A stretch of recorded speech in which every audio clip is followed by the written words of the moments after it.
Audio Jungle.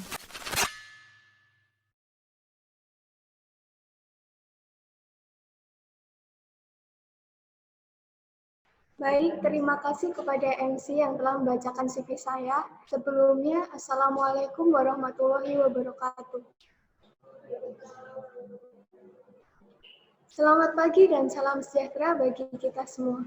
Pertama-tama, saya ucapkan selamat datang kepada Saudara Andi Darmawan SSI dan teman-teman semua yang dalam acara seremoni 2020. Dalam acara kali ini, kita akan menghadirkan pemateri yang luar biasa. Sebelumnya, saya akan bacakan CV dari pemateri kita terlebih dahulu.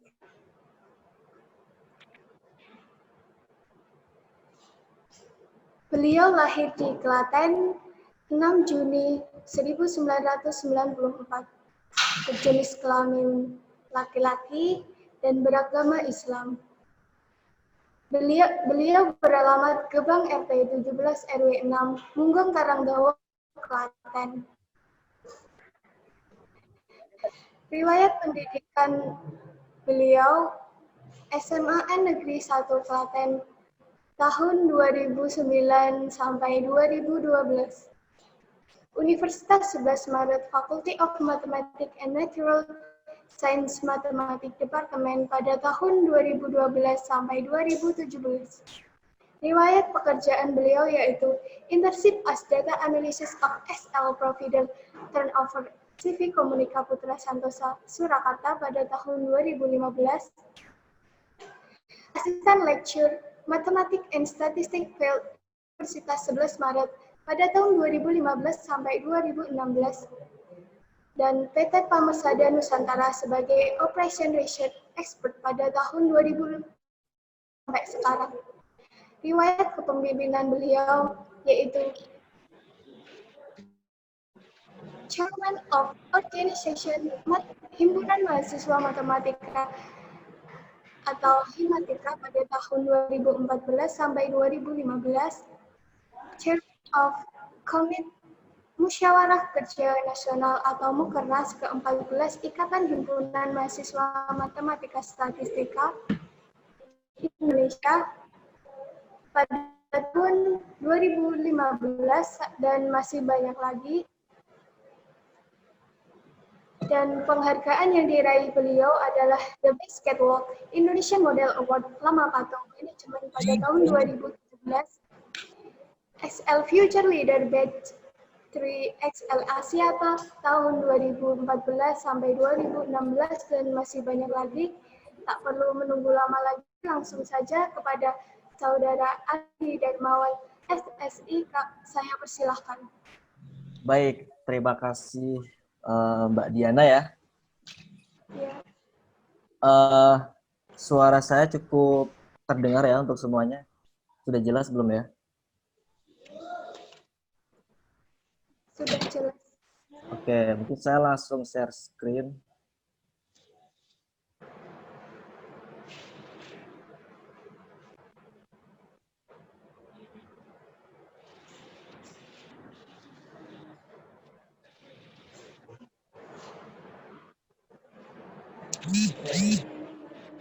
Baik, Assalamualaikum warahmatullahi wabarakatuh. Selamat pagi semuanya. Sudah sarapan belum? Sudah. Yang pertama ini ya, terima kasih banyak kepada panitia dan Himatika yang sudah menyelenggarakan satu program kerja yang memang sudah berjalan sejak tahun 2013, seingat saya seperti itu.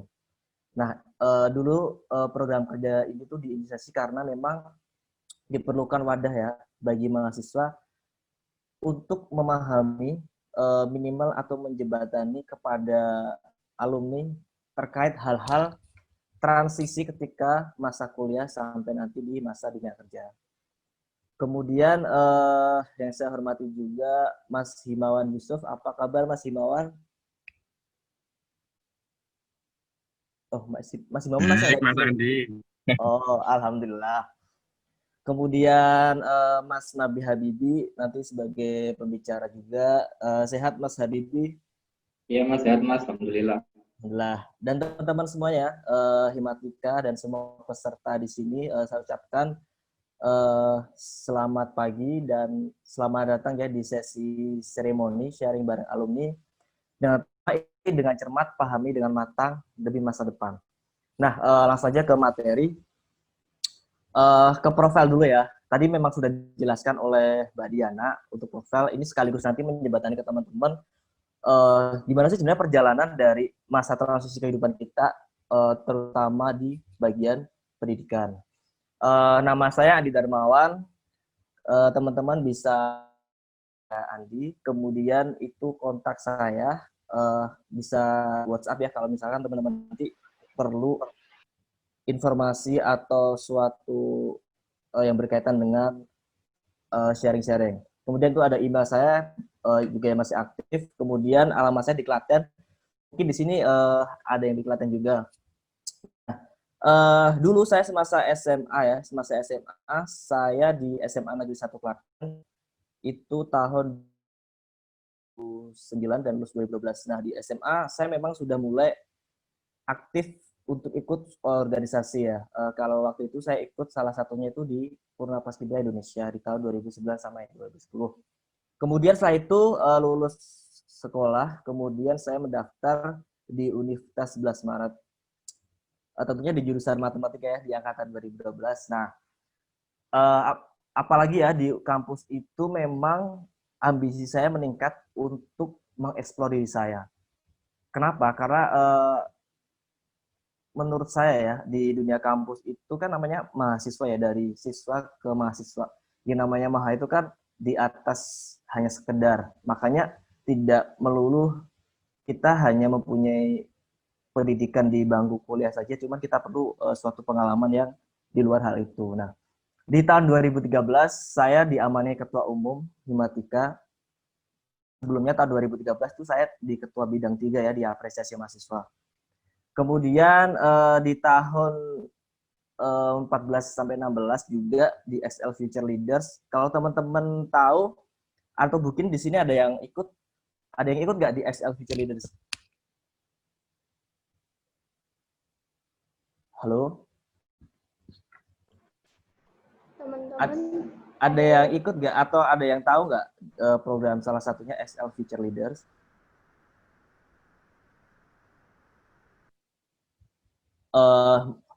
Mungkin ya kalau misalkan teman-teman ada yang belum tahu, itu salah satu program mercusuar CSR-nya XL Axiata yang memang mengakomodasi di dunia global thinking. Nah itu salah satu yang jadi batu loncatan saya untuk lebih mengenal self development saya sendiri.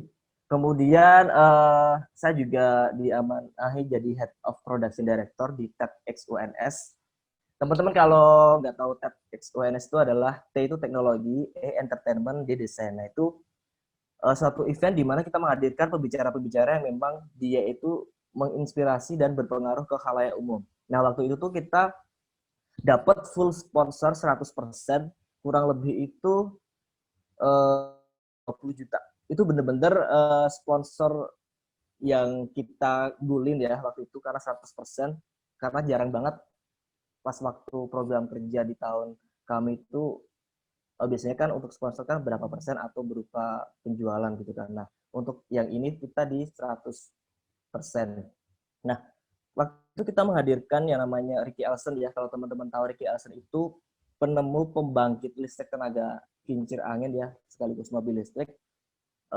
Kemudian itu dari segi teknologi. Kemudian dari entertainment kita menghadirkan Endah Laras. Endah Laras itu penyanyi keroncong profesional yang aslinya juga dari Solo. Nah, kemudian dari kuliah dan serta pengalaman yang lain, ini sebagai pemancing teman-teman aja sih. Mungkin nanti lebih jelasnya ditanya di awal. Saya keterima di PT Pama Paksada Nusantara. Posisi saya di Operation Research Expert di Engineering Divisi. Nah, jelas ya dari tahapan ini sebenarnya teman-teman tuh di posisi mana sih? Nah, Berarti untuk mengakomodasi teman-teman nanti seremoni ini berarti kan teman-teman ada posisi di transisi antara yang mau lulus, bahkan mungkin adik-adik yang baru masuk kuliah nggak ada ya. Jadi mungkin nanti bisa menjadi tambah wawasan. Nah, berhubung saya diminta mengenai pengalaman di pekerjaan saya, ini saya coba sharing dulu ya. Jadi kalau teman-teman tahu, PT Pama Persada itu salah satu induknya itu adalah di Astra ya, Astra Internasional, di mana dia mempunyai banyak cabang industri. Yang pertama ada otomotif, itu yang ada Daihatsu, Toyota, kemudian motorcycle ada Honda. Kemudian di bagian finance, di situ ada Bank Permata. Nah, kemudian bagian infrastruktur sama logistik juga ada, kemudian properti, teknologi, informasi, agribisnis, dan yang terakhir adalah heavy equipment and mining. Nah, berdasarkan highlight ini ya, kan di situ kita lihat ya, seperti PT United Tractors Tbk yang 59,5 sahamnya dimiliki oleh Astra. Jadi artinya dari sekian cabangnya Astra itu saham terbesar itu ada di PT United Tractors, di mana atau disebut UT adalah anaknya Astra. Nah, UT itu mempunyai anak perusahaan yang bergerak di bidang mining kontraktor, yaitu namanya PT Pama Persada. Jadi Pama itu sebenarnya cucunya Astra, kalau teman-teman belum tahu seperti itu. Nah, kemudian berbicara mengenai hal itu, kalau transisi ke dunia kerja dengan melihat kondisi yang sekarang ini ya, mungkin lagi pandemi, kalau saya suguhkan ini, ada 3 gambar, mungkin ada volunteer dari teman-teman, apa ya yang di benak teman-teman tuh dari gambar ini? Kira-kira apa yang tergambarkan? Mungkin ada yang jadi volunteer, mau berpendapat, bisa sebut nama sama angkatan.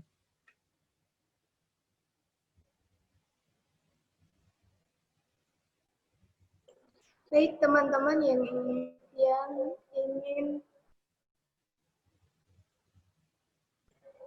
ingin menjadi volunteer, ya gitu Mas Andi. Ya, halo. Halo Mas Andi. Ya, halo. Ada nggak pendapat atau apapun yang muncul di pikiran ketika melihat gambar ini?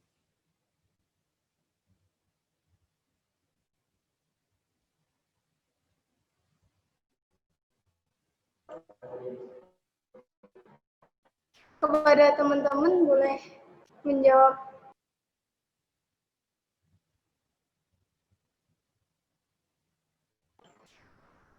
Oh, nggak ada yang Ini ada nggak ada yang berani ya? Oh, ada. Saya Nurul Aulia dari angkatan 2017. Menurut saya gambar itu menggambarkan susahnya mencari pekerjaan, Mas. Oke, Mbak Nurul angkatan Ya, Mas. 17 ya? Oke, kunci utamanya tadi susah mendapatkan pekerjaan. Oke, terus ada yang lain nggak?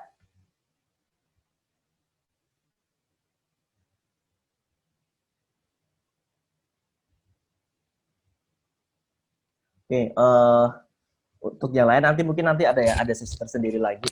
Mungkin ada pertanyaan di setelah ini. Nah, kalau misalkan teman-teman lihat ya, di sini ada di gambar paling kiri, di situ tertulis saya sedang mencari kerja, di mana dia mencari sambil jalan. Kemudian di sebelah kanan atas itu ada antrian orang-orang, data terbaru ya, pelamar kerja berdasarkan tanpa mengindahkan protokol kesehatan di Sragen. Nah, ini benar-benar berarti ironis sekali ya, karena betapa orang-orang itu sangat membutuhkan pekerjaan, sedangkan suatu perusahaan itu harus mempunyai qualified sesuai dengan yang direkrut. Artinya ketika teman-teman melamar suatu kerjaan, otomatis di situ ada seleksi yang memang harus match antara kapabilitas teman-teman sama yang dibutuhkan perusahaan. Nah, kemudian faktanya seperti apa? Berdasarkan data BPS ya, jumlah pengangguran per Februari 2019 menurun. Memang jumlah pengangguran menurun, tapi dari sisi pendidikan, lulusan diploma dan universitas semakin banyak yang tak bekerja. Coba lihat itu grafik Batang di sebelah kanan. itu diploma naik 8,5%, kemudian universitas naik 25% untuk tingkat pengangguran. Nah, kemudian sebab lulusan diploma sama S1 itu kenapa? Ada 3 kalau menurut BPS ya, ada keterampilan tidak sesuai kebutuhan, kemudian ekspektasi penghasilan dan status yang lebih tinggi, kemudian penyedia lapangan kerja terbatas. Nah, itu beberapa hal yang memang menjadi constraint untuk para pelamar kerja pada masa itu. Nah, kemudian melihat dari itu tadi ya, dari tadi kan ada dari jenjang SMA, kemudian kuliah, transisi ke dunia kerja. Nah, sebenarnya saya pengen meningkatkan awareness ke teman-teman sih, ke refleksi diri sendiri. Sebenarnya posisi teman-teman itu ada di mana gitu loh. Apakah dari segi kemampuan teori, benarkah teman-teman itu mampu di bidang keahlian konsentrasi teman-teman sekarang? Artinya, apakah benar-benar teman itu sudah dengan ilmu yang diajarkan oleh dosen? Nah, mungkin ini patokannya mungkin nilai ya, itu memang suatu standar. Kemudian yang kedua adalah penguasaan aplikasi atau software. Seberapa banyak teman-teman tuh menguasai aplikasi atau software yang berhubungan dengan background saat ini. Misalkan ada SPSS atau MATLAB, Matematica. Nah, jadi seberapa banyak dan seberapa tingkatan level teman-teman itu menguasai aplikasi atau software. Kemudian yang ketiga, pengalaman organisasi. Nah, pengalaman organisasi apa saja yang teman-teman dapatkan sampai sekarang. Kemudian ada bahasa asing. Nah, ini menurut saya aspek salah satu yang penting ya. Apakah bahasa asing apa yang sudah teman-teman kuasai gitu. Kemudian yang kelima ada soft skill. Apakah teman-teman merasa sudah mempunyai kepercayaan diri dan cara komunikasi dan mental yang siap untuk memasuki dunia kerja. Nah, dari kelima proses ini mungkin banyak proses yang lainnya, cuman saya highlight di 5 ini. Coba deh respect ke teman-teman di masing-masing item itu sebenarnya sudah memenuhi apa belum. Apalagi yang udah mau lulus nih, kira-kira sudah mencakup semuanya apa belum, seperti itu. Nah, kemudian ketika kita mengetahui posisi kita tuh di mana sih? Nah, otomatis kita tahu kelebihan kita di mana, kekurangan di mana. Makanya mumpung ada waktu dan tidak ada kata terlambat, itu mulai sekarang lebih lagi untuk self development seperti itu. Kemudian setelah mencapai posisi, sebenarnya yang dicari ketika lulus itu apa sih? Apakah uang, kemudian apakah relasi, kemudian apakah teman. Nah, kalau dilihat dari ketiganya, memang kita semua membutuhkan. Cuman ini fokusnya adalah ketika teman-teman menjadi fresh graduates dari suatu universitas, kira-kira dari ketiga ini adalah teman-teman harus pilih self development. Jadi manfaatkan momentum ini untuk mengembangkan diri teman-teman kalian. Bahwasanya nanti ketika dirasa sudah mencakup kemampuan-kemampuan yang harus dimiliki di dunia kerja, otomatis relasi, kemudian uang itu akan mengikuti dengan sendirinya. Jadi tahap pertama itu menurut saya self development tuh harus di-upgrade dulu. Kemudian setelah itu ada nih suatu statement, sebenarnya pekerjaan sama karir itu beda apa enggak sih gitu. Nah, jadi teman-teman harus bisa bedakan mana yang namanya pekerjaan, mana yang nanti disebut karir. Pertama, dari segi definisi. Pekerjaan seringkali merupakan kegiatan untuk mengganti waktu, kemampuan, dan tenaga kerja seseorang dengan waktu. Jadi, definisi pekerjaan itu seolah-olah cuma pengganti waktu. Saya menggunakan waktu, tenaga, saya dapat uang. Itu definisi kerja. Kemudian kalau karir itu adalah cita-cita, ambisi, dan tujuan hidup dalam menekuni suatu bidang. Jadi karir itu yang namanya karir itu teman-teman menekuni satu bidang tersebut, otomatis membutuhkan proses yang lama. Nah, dari segi waktu, pekerjaan biasanya bersifat jangka pendek, meskipun beberapa orang mungkin memilih karena keamanan. Nah, kemudian karir bersifat jangka panjang dan biasanya menghabiskan setengah atau lebih dari seumur hidup seseorang. Jadi teman-teman kalau hanya sekedar bekerja, itu mah biasanya jangkanya pendek ya. Tapi kalau teman-teman berkarir dari misalkan dari fresh graduate, kemudian nanti kalau misalkan lewat jalur MT ya, manajemen train, nah itu ada level misalkan dari staff, kemudian supervisor, kemudian section head, kemudian sampai ke level project manager. Nah, itu namanya karir karena bersifat panjang. Kemudian dari risiko. Kalau pekerjaan itu dianggap aman di mana seseorang tidak mengambil risiko dan hanya sekedar melakukan apa yang harus dilakukan dengan imbalan uang. Jadi sedangkan resiko menurut karir itu di mana seseorang itu bersedia mengambil risiko dan kemauan untuk melebihi dari dirinya sendiri dan orang-orang yang bekerja bersamanya. Karena kalau kita meniti karir ya, kalau kita meniti karir, otomatis kita akan menekuni suatu bidang dan itu bersifat jangka panjang sesuai definisi di atas. Otomatis semakin berjalannya waktu kita harus dong melebihi dirinya sendiri sama melebihi untuk orang lain karena tidak bisa dipungkiri bahwa dunia kerja itu dunia persaingan. Nah, itu dari segi resiko. Kalau kita udah tahu ya perbedaan itu seperti apa. Nah, kemudian di sini nih realita dunia kerja itu apa aja sih realitanya? Ya, realita dunia kerja ya. Di sini ada implementasi dan praktik. Dunia kerja bukan tentang teoritis tetapi juga implementasi dan praktik. Jelas berarti ya, kalau misalkan kita selama di kuliah, kita istilahnya baca jurnal, baca materi, baca buku, dan mungkin praktiknya ada praktik komputer, kemudian praktik memecahkan suatu case tertentu yang itu bersifat manipulatif. Artinya masalah itu dikondisikan sehingga teman-teman bisa menyelesaikan. Tetapi di dunia kerja, teman-teman nggak bisa yang namanya memanipulatif suatu kejadian atau suatu kendala yang ada di lapangan. Nah, jadi benar-benar bagaimana teman-teman itu membaca situasi di lapangan, kemudian teman-teman mengevaluasi dan mengimplementasikan ilmu yang dapatkan di selama kuliah itu di dunia kerja. Makanya di sini bedanya itu tadi ketika kuliah itu sebatas teori dan sedikit praktik yang sedikit manipulatif ya. Kemudian kalau misalkan di dunia kerja itu memang benar-benar yang real, jadi yang dipertanggungjawabkan. Nah, kemudian yang kedua adalah adu kekuatan mental.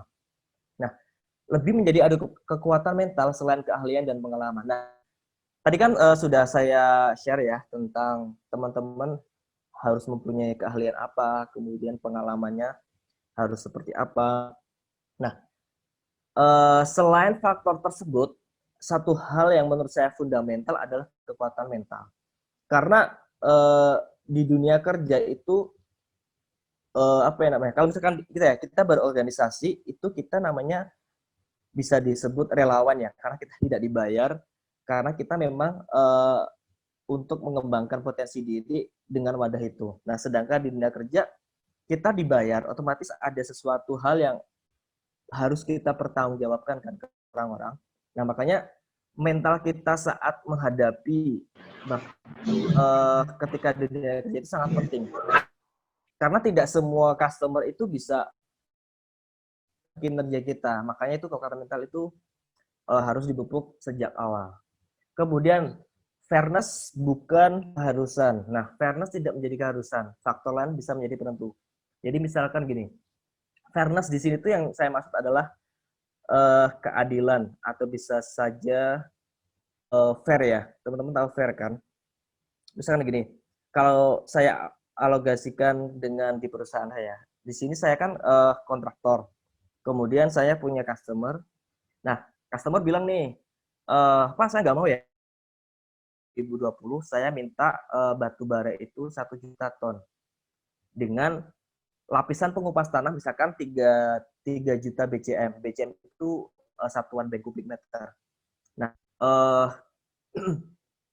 sedangkan kontraktor di saya sendiri itu kan dibayar paling banyak itu pengupasan tanahnya. Jadi pengupasan tanah sebelum batu bara, misalkan ini batu bara, ini lapisan tanahnya. Nah, lapisan yang kita paling banyak untung di situ. Otomatis untuk fairness di sini adalah kita pastikan kalau bisa sebanyak-banyaknya dong untuk mengambil lapisan tanah ini. Tapi itu nggak fair buat customer karena mereka akan kebesaran cost atau kebesaran untuk membayar kita kan. Nah, sedangkan kita juga nggak mau misal dengan batu bara sekian, tapi kita pengupas tanah cuma cuman sekian gitu. Nah, kita juga mau. Nah, makanya dari kemampuan kita dituntut perusahaan untuk gimana sih cara mengilmiahkan suatu case di lapangan dengan ilmu yang kita miliki dan pengalaman yang kita miliki sehingga itu menjadi masuk akal dan menjadi keuntungan perusahaan. Itu yang namanya fairness, bukan suatu keharusan. Jadi fairness untuk perusahaan kita sama fairness untuk customer. Itu salah satu contohnya. Nah, itu bukan berarti kecurangan ya. Kita tetap mengedepankan namanya etik atau etika bisnis. Itu tetap ada. Cuman dimanapun pastikan kita menginginkan profit yang banyak ya. Seperti poin 4, profit adalah tujuan. Selama teman-teman menguntungkan, maka teman-teman yang akan dipakai. Nah, dari situ memang tujuannya adalah profit, ujung-ujungnya revenue. Revenue-nya berapa, cost-nya berapa, kita berarti dapat GP-nya berapa, sehingga kita target berapa GPM, berapa persen. Kemudian yang kelima adalah produktivitas kerja. Di situ harga tenaga kurang dari produktivitas teman-teman. Artinya gini, misalkan nih, teman-teman suatu divisi ya, misalkan divisi saya di engineering, misalkan di engineering butuh 10 orang. Butuh 10 orang untuk mendesain, mengevaluasi report, baik itu daily atau weekly. Nah, misalkan produktivitas kita diukur untuk setiap report kita mampu menyelesaikan misalkan 1 jam. Nah, yang dimaksud di sini harga tenaga kurang dari produktivitas. Pasti perusahaan melihat dong dan selalu menekan cost atau biaya yang dikeluarkan untuk mengeluarkan. Pasti perusahaan melihat ini kenapa kalau 7 bisa kenapa harus 10. Nah, makanya yang saya bilang di sini adalah produktivitas itu lebih tinggi daripada harga tenaga yang kita berikan. Misalkan tadi dari 10 ya, kemudian perusahaan cuma, oh ini idealnya 7 nih, perusahaan yang sehat itu kan harus balance ya, antara revenue dan cost itu harus balance. Nah, kemudian ketika dikurangi misalkan jumlah orang nih, otomatis produktivitas kita meningkat kan, dari kita yang 1 jam mengerjakan itu, kita lebih banyak untuk mengerjakan pekerjaan lain dengan menekan pekerjaan di satu report kurang dari 1 jam. Nah, dengan berjalannya waktu, kita kan menjadi terbiasa dengan ya semakin banyak pula, otomatis kita akan menjadi, oh report ini selesai dalam waktu misalkan jadi menit atau 10 menit. Nah, itu yang saya maksud ya, yang namanya produktivitas. Kemudian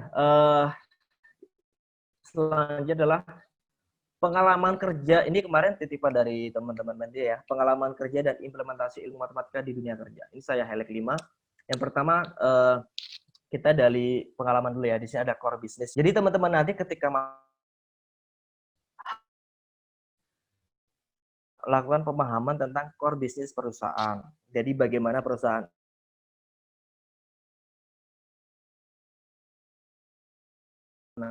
itu teman-teman harus paham di awal terlebih dahulu. Setelah itu yang kedua adalah penguasaan software perusahaan. Nah, saya yakin setiap perusahaan itu mempunyai aplikasi atau software untuk mendukung produksi bisnis. Seperti perusahaannya juga software. Dari situ teman-teman akan belajar nih, biasanya sih untuk software sederhana dulu yang memang itu khusus untuk perusahaan itu. Dan sana itu nggak ada gitu.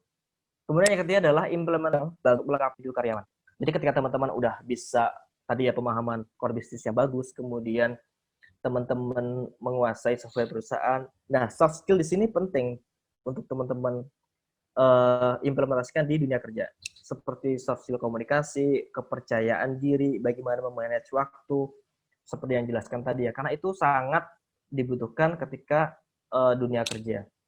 Nah, mungkin ini ya yang teman-teman pertanyakan selama ini, sebenarnya ilmu kuliah saya itu tuh berguna nggak sih di perusahaan? Nah, yang pertama implementasi ilmu kuliah banget, bahkan apa ya namanya, istimewa lah karena teman-teman masuk di jurusan matematika. Otomatis jurusan matematika itu adalah paling kuat, adalah logikanya dibanding jurusan lain. Karena tidak melulu di ketika dunia kerja nanti itu tuh apa namanya, tentang mata kuliah aja, tapi tentang logika itu teman-teman harus gunakan. Misalkan tidak ada ini, maka harus gimana? Misalkan tidak mau jalan ini, harus gimana? Nah, kemudian selain logika, ada mata kuliah lain, program linear. Program linear itu teman-teman pasti udah dapat ya, untuk mengoptimumkan suatu fungsi kan, untuk fungsi tujuan. Nah, kalau di tempat saya itu masih digunakan, tetapi dengan sedikit pengembangan ya, artinya ada yang namanya program linear integer dan yang lebih kompleks. Nah, itu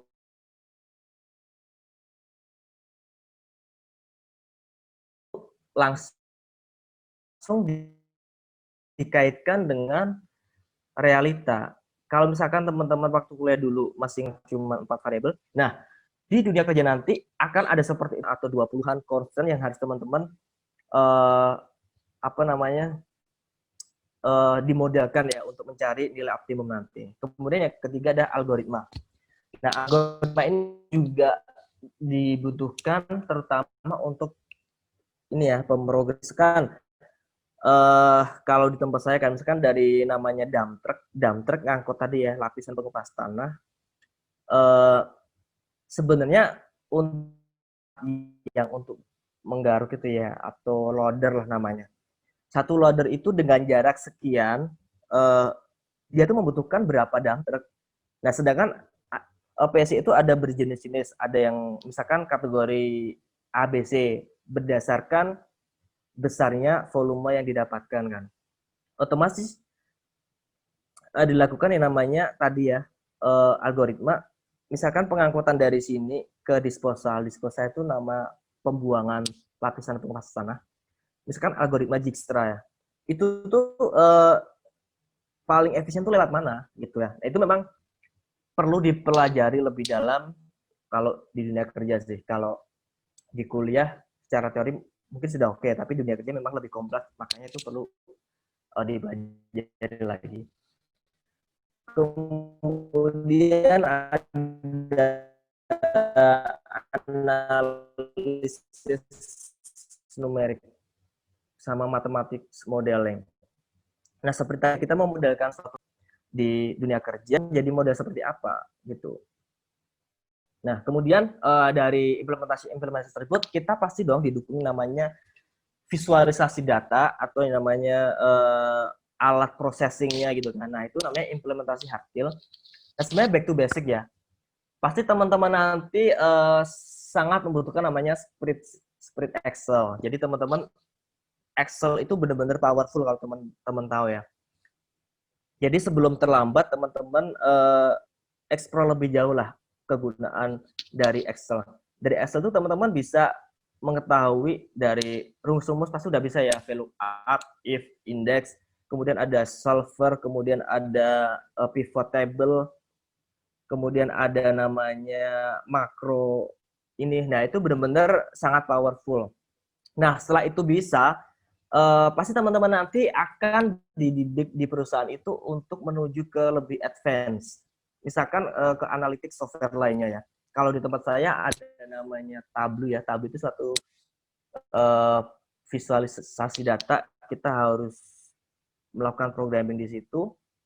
Nah, jadi itu langsung apa namanya mengambil dari data source. Jadi kita udah meminimalisir dari Excel seperti itu. Itu biasanya sih update di industri 4.0 itu udah mulai merambah ke situ. Nah, terima kasih, mungkin lebih banyak ditanya jawabnya aja. Saya kembalikan ke moderator. Assalamualaikum warahmatullahi wabarakatuh. Waalaikumsalam. Karena selanjutnya akan dibuka 3 pertanyaan terlebih dahulu kepada peserta yang ingin bertanya. Bisa mengirimkan dengan hashtag bertanya di room chat, lalu saya selaku moderator tersebut bisa menyalakan mikrofonnya dan menyampaikan pertanyaannya. Silahkan bagi yang mau bertanya.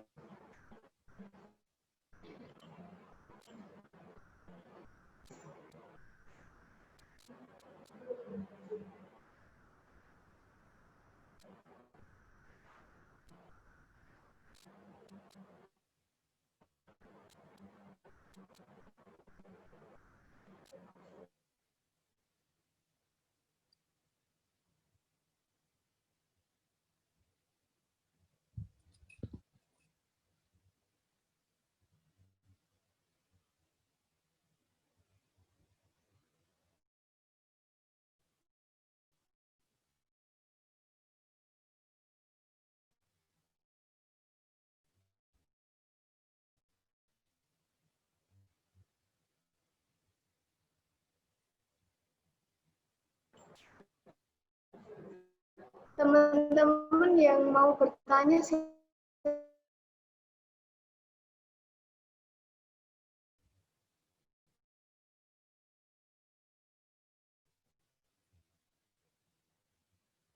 Kayaknya udah jelas semuanya deh. Nggak perlu bertanya. Iya deh kayaknya, Mas.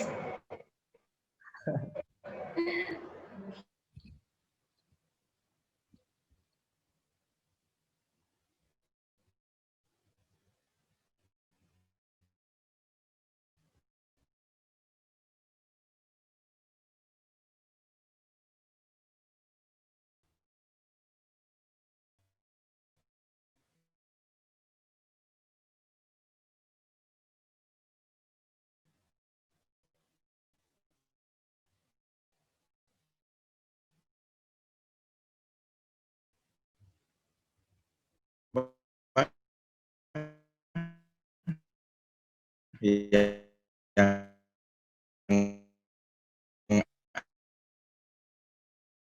akan lulus tanya nih gimana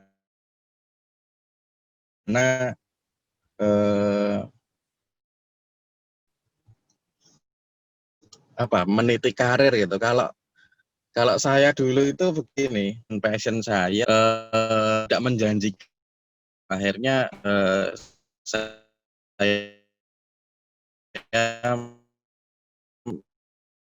menjadi TKI waktu itu.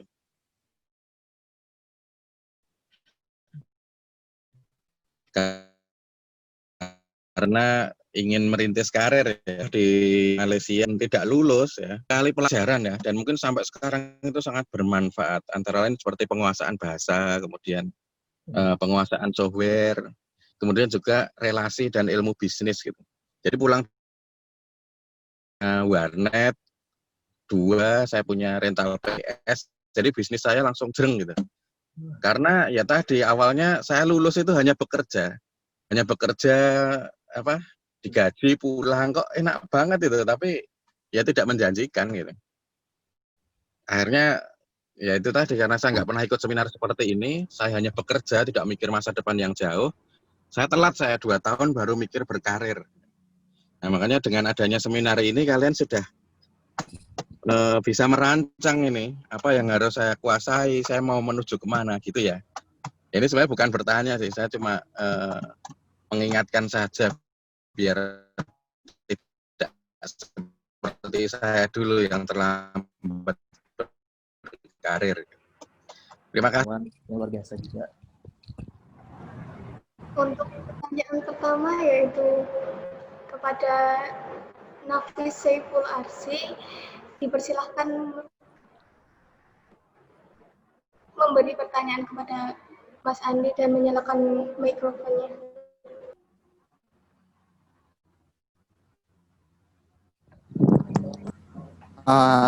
Apakah Sudah. Oke, bismillahirrahmanirrahim. Assalamualaikum warahmatullahi wabarakatuh. Nama saya Nafis Safarshi dari Matematika Angkatan 2018. Saya mau bertanya kepada Mas Andi. Dulu lulus dari prodi matematika Mas ya. Itu lika-liku itu gimana sih Mas? Setelah lulus kuliah itu lika-liku itu gimana pas mau berkarir sampai sekarang gitu. Tapi itu masih bisa dalam aplikasikan ilmu matematika gitu di perusahaan gitu. Terima kasih. Oke, terima kasih Mas Nafis. Ini pertanyaan yang bagus ya. Karena memang ini sama hal yang saya pikirkan waktu itu. Karena waktu itu tuh juga memang udah ada seremoni, cuman belum ada yang menurut saya yang membahas detail tentang itu ya. Jadi pasti teman-teman kan di benak bingung kan. Ini saya udah lulus atau bahkan nunggu wisuda, tapi saya mau ngapain gitu kan. Nah, kalau saya dulu ya, saya sebenarnya telat lulus sih. Saya lulus tuh 4 tahun 10 bulan. Karena waktu itu saya KKN di Papua ya, di Raja Ampat. Itu sedang proposal itu 2 periode. Nah, makanya telat. Makanya saya lulus 4 tahun 10 bulan. Nah, selama saya menunggu proposal itu, saya sudah nyicil yang namanya apa gitu. Setelah di Himatika, saya mau ikut apa. Teman-teman tahu nggak yang namanya CDC, Career Development Center, UNS? Nah, saya ikut itu. Saya menjadi anggota CDC, di mana CDC itu adalah suatu badan di kampus. Kalau teman-teman tahu itu tempatnya di Student Center, terus di sebelah, saya lupa namanya ya, di depan NH. Di depan NH ada ruangan di seberangnya. Nah, jadi itu tuh yang mewadahi semua perusahaan yang akan melakukan rekrutmen di Universitas 11 Maret. Nah, itu biasanya ditempatkan untuk proses seleksi dari psikotes, kemudian wawancara, sama FGD, entah itu wawancara user, psikolog, atau bahkan dari manajernya langsung ya. Nah, saya ikut itu nggak lama sih, kurang 1 tahun itu, hampir 1 tahun. Saya sering ya, setiap perusahaan yang masuk di situ tuh saya sampai hafal. Oh ini dari, saya sebut nama nggak apa, misalkan dari farmasi ini, kemudian dari PT Pama, kemudian Sampurna, kemudian ada Wardah.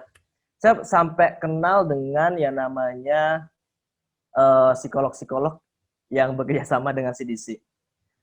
Karena saya kenal, saya otomatis interaksi dong di situ, nanya-nanya tentang gimana sih sebenarnya rekrutmen itu. Nah, setelah itu berdasarkan yang saya dapat bahwa sebenarnya perusahaan itu ya memang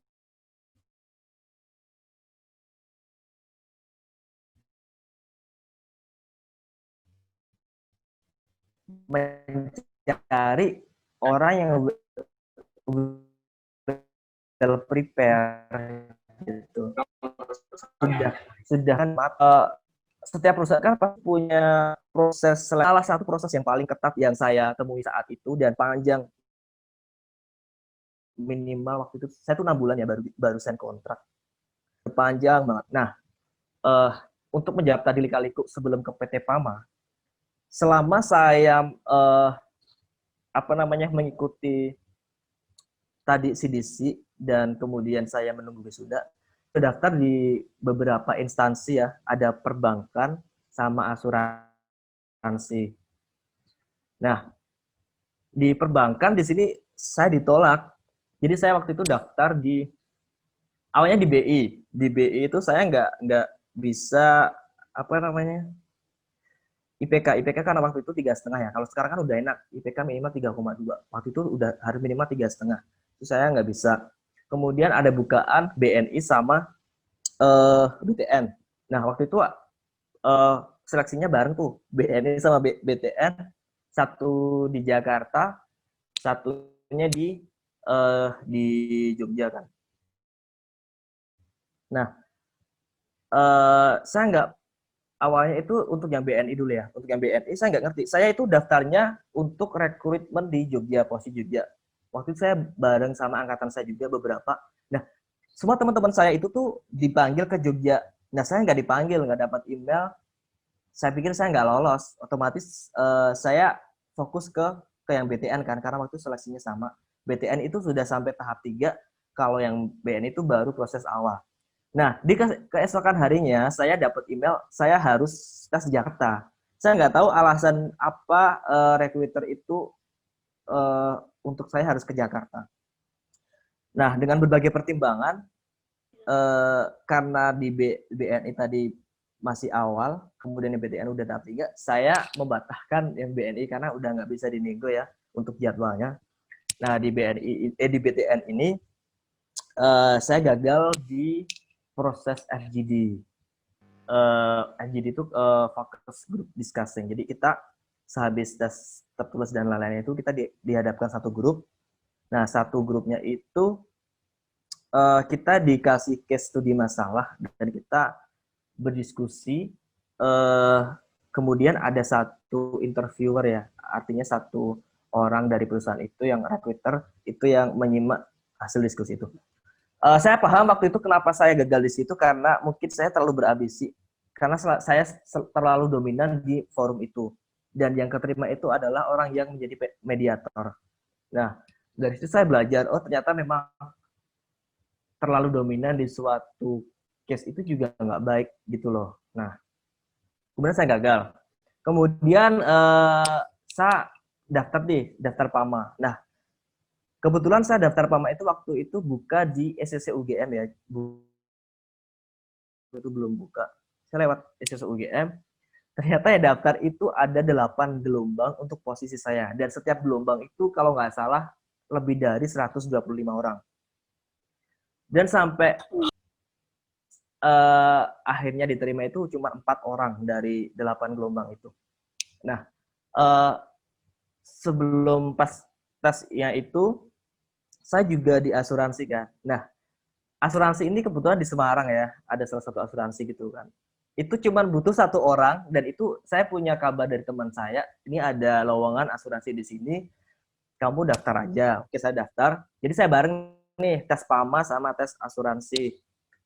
Nah, di asuransi ini sudah sampai tahap interview ya, interview user, udah negosiasi salary.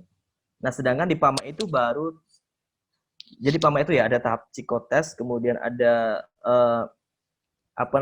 banyak psikotesnya itu ada Kraepelin dan lain-lain, kemudian ada interview psikolog, interview user, kemudian saya waktu itu ada interview division head, kemudian sampai presiden direktur Pak Frans Kesuma itu menginterview saya. Nah, kebetulan waktu itu saya memang karena tujuannya di PAMA ya, karena berbagai pertimbangan, saya menunda untuk interview akhir di asuransi. Saya alasannya waktu itu, karena saya waktu itu sering masih MC atau jadi moderator gitu, saya bilang ke interviewernya, Ibu, sepertinya saya nggak bisa hadir untuk interview tanggal ini, mungkin bisa dijadwalkan ulang untuk ini. Itu saya sengaja ya, karena saya pengen dulu mengetahui informasi di PAMA terlebih dahulu. Akhirnya Bapak gitu kan. Nah, saya alasannya itu, saya ada kerja di sini bla bla bla. Akhirnya menyanggupi otomatis. Kemudian saya interview di PAMA kan. Di interview di PAMA waktu itu sudah selesai semua ya, sudah selesai semua.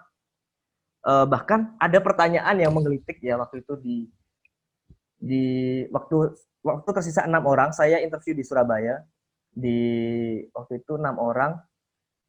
Yang lain tuh background-nya ada statistik, ada teknik industri, sama matematika murni juga ada. Nah, saya dari 6 orang itu saya urutan urutan keempat. Otomatis saya bisa nanya dong ke teman saya, urutan 1, 2, 3 itu apa. Saya nanya tentang apa? Tentang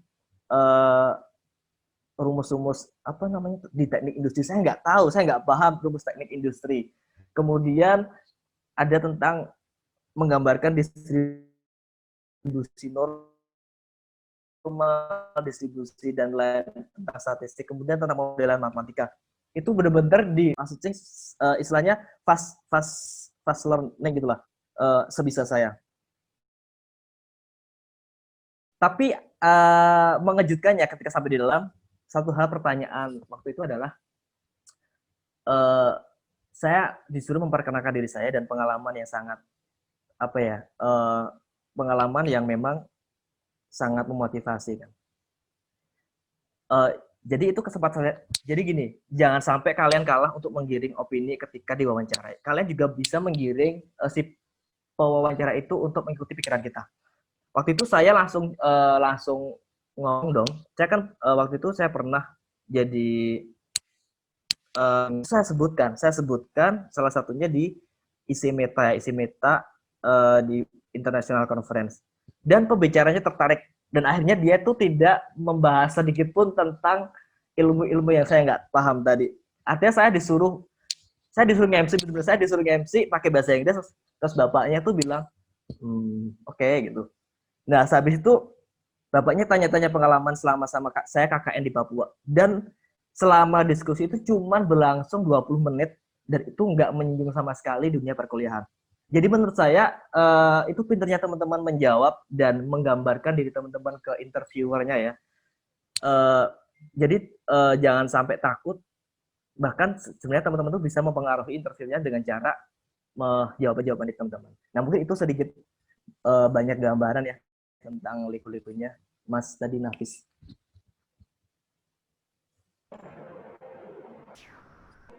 Baik, terima kasih Mas Andi. Ada tanggapan dari Mas Nafis?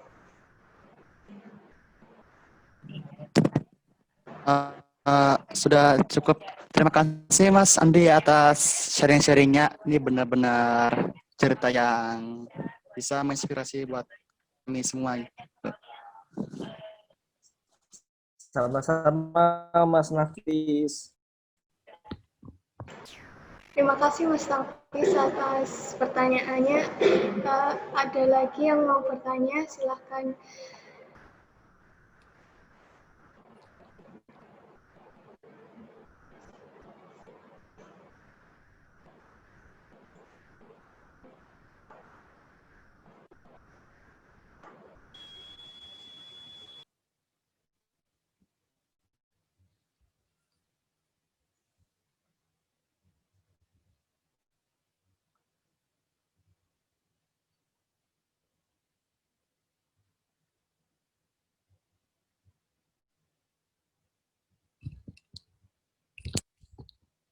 Ayo, ada yang lain kan yang ditanyain? Mungkin yang sekiranya belum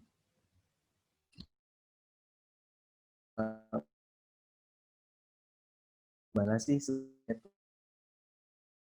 ditanyakan aja.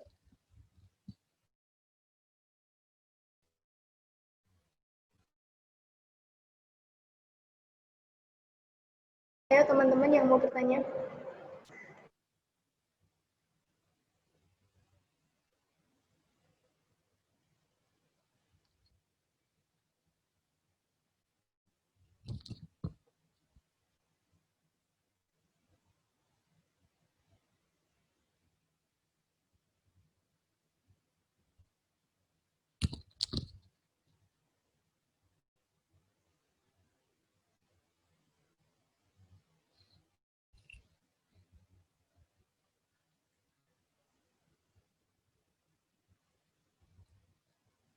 Di sini ada berapa orang sih?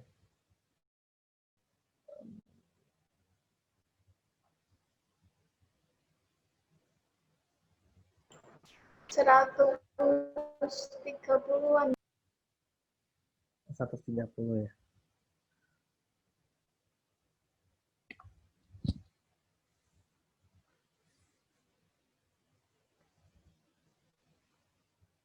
Mungkin aku bertanya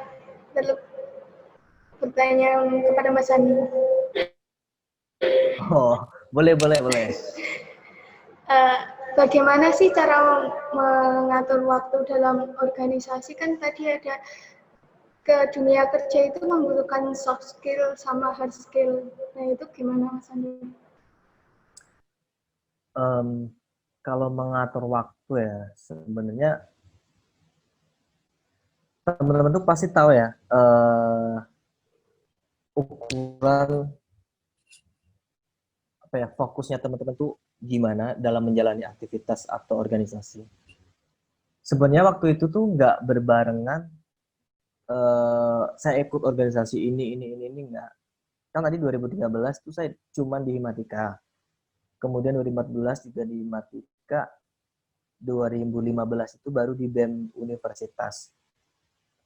Nah, sembari itu untuk mengatur waktu, saya punya jadwal tertulis gitu loh di note saya. Ada timeline. Seminggu ke depan tuh bakal ngapain. Karena saya perlu menulis jadwal saya seminggu ke depan tuh ngapain gitu. Apalagi misalkan ada request dari himpunan lain, misalkan buat tadi ya mengisi acara atau jadi moderator. Nah itu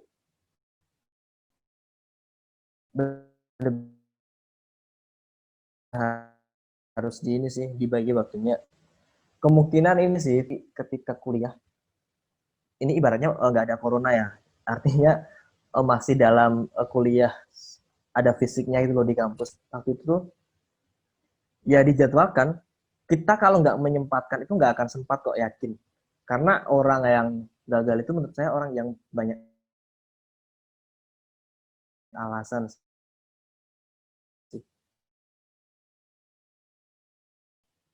Jadi sempatkan walaupun sebentar, tapi setidaknya ada progres. Di Himatika ya, minimal 20 di luar background kita sih. Kalau saya seperti itu cara waktunya. Mbak Dian ya tadi ya? Diana kali? Iya, Mas. Oh ya. Ini ada pertanyaan lagi, Mas, dari Nabila Yahra. Silahkan menghidupkan mikrofonnya dan berikan pertanyaan kepada Mas Andi. Kan Mas, nama saya Nabila dari angkatan 2020. Izin bertanya Mas, gimana sih cara memulai untuk mengembangkan diri lewat karir? Soalnya kan masih banyak yang susah ngebedain antara kerja sama karir gitu. Sama-sama. Tadi bilang angkatan 2020 ya. Berarti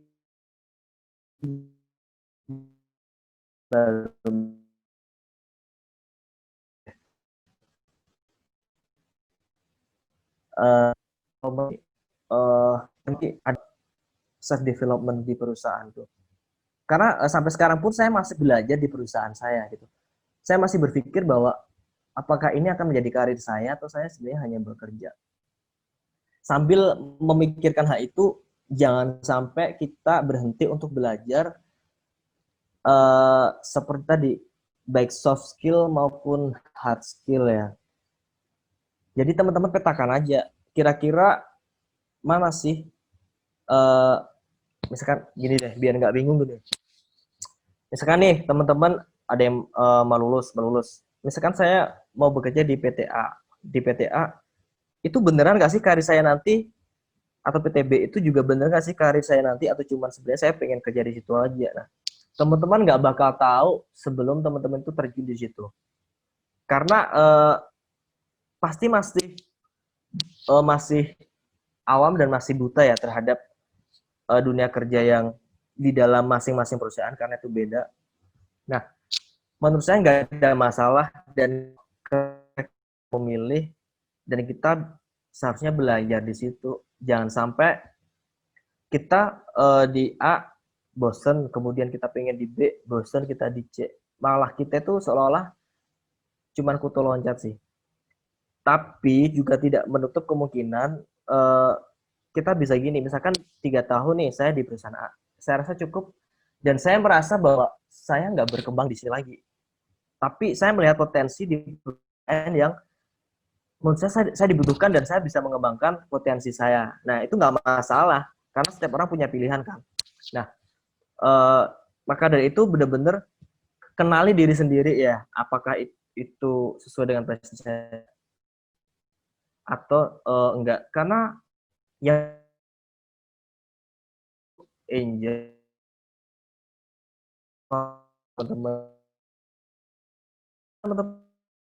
gitu.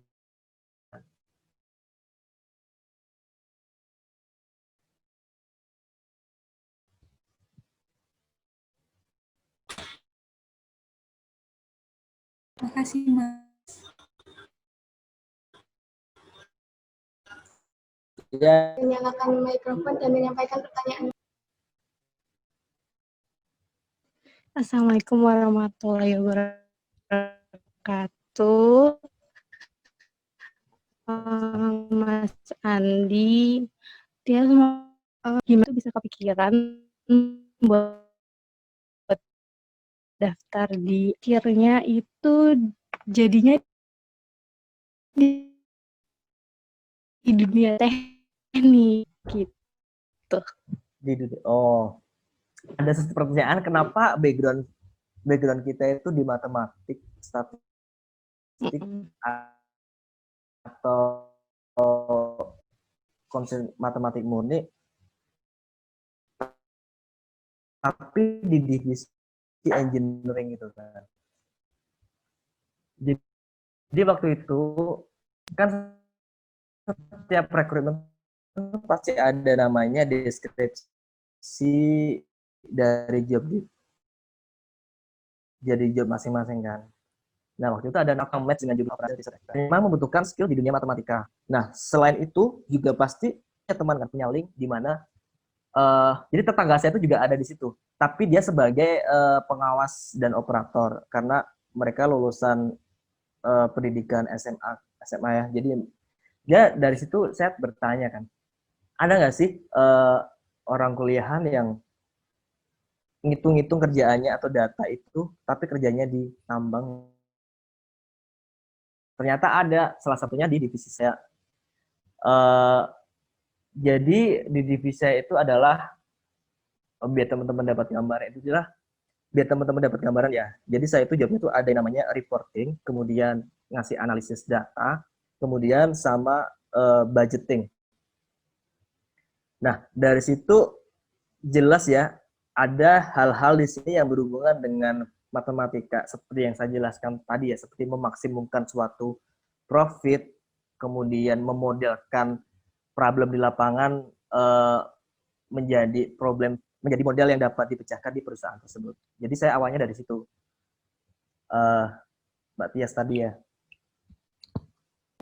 Ada jawaban dari Tias. Cukup. Terima kasih, Mas. Oke, sama-sama. Jawab sudah berakhir. Maaf bagi pertanyaan yang belum tersampaikan. Mungkin bisa menghubungi Mas Andi dengan kontak person yang terdapat di CV Mas Andi. Boleh, Mas? Oh ya, dengan senang hati. Jadi teman-teman nanti kalau misalkan masih ada pertanyaan karena waktunya terbatas, bisa ke WhatsApp saya seperti yang di lampiran pertama. Ini nanti materinya saya share ya ke panitia. Gitu ya. Terima kasih Mbak Diana dan teman-teman semua. Assalamualaikum warahmatullahi wabarakatuh. Waalaikumsalam warahmatullahi wabarakatuh. Mas Andi, Iya. boleh menyampaikan closing statement terlebih dahulu. Closing statement ya. Udah ditutup. Closing statement-nya adalah jangan menunda sesuatu yang harus dikerjakan sekarang. Jadi mungkin di masa pandemi ini kalian lebih banyak waktu luang ya. Nah, gunakan kesempatan emas itu yang mungkin menurut orang banyak itu sebagai kelemahan cara proses mengajar yang tidak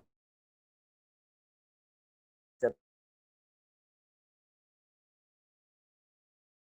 jadi teman-teman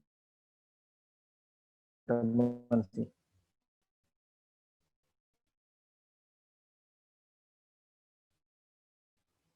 Seperti itu. Baik Mas Andi, terima kasih.